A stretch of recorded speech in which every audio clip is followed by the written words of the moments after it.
I met a man who had a stench that you could smell from a mile away. And this is the story of how he helped me become clean. So I was walking to the corner to get to the gas station, right? So that I could go grab myself a Slurpee and some chips.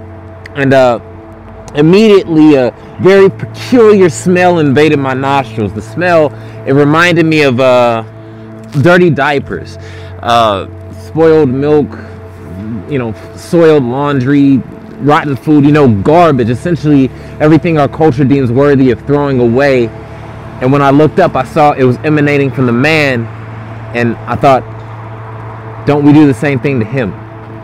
And so I kept on walking, and immediately I reached into my pocket, not so I could grab money or anything like that, but so I could get my phone, you know, so I could pretend like I was texting or fake like I was listening to music so I wouldn't so rudely dismiss his existence. And then suddenly, something inside of me said, hey, yo, Brandon, put your phone back in your pocket and put your pride aside and go talk to that man.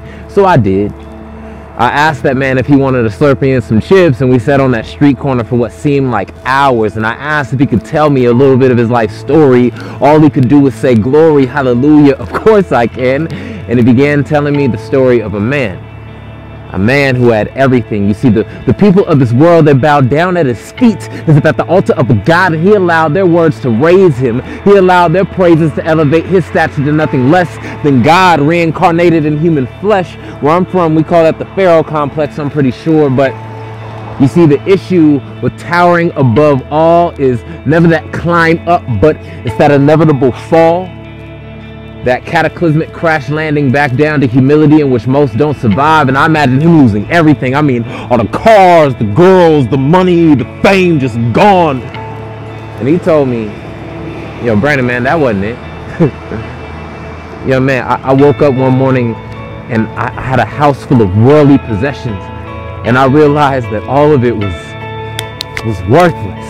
It was worthless. It was all worthless. I looked around this house and I saw all this material, but nothing of which would fill my soul. So I grabbed everything that I could fit into these two hands, and I ran, and I ran, and I ran till I couldn't run no more.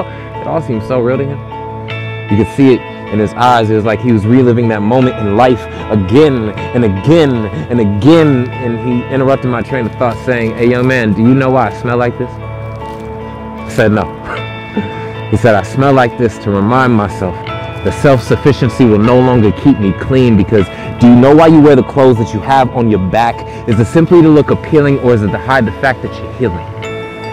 Is it simply to make sure that you cover up them scars, or to try to show the world how clean you think you are? So Brandon, please don't take offense to what I'm telling you right now, because it was 3 years ago today that I ran away, and I ran into a building which I've never been to, had a discussion with a man which I've never spoken with, because a voice like thunder cried out to me and said, give back the Caesar what is his, and give yourself to your God. You are no longer ruled by this facade. You are made clean. You are made whole. So Brandon, question, do you still got filth buried in the basement of your soul?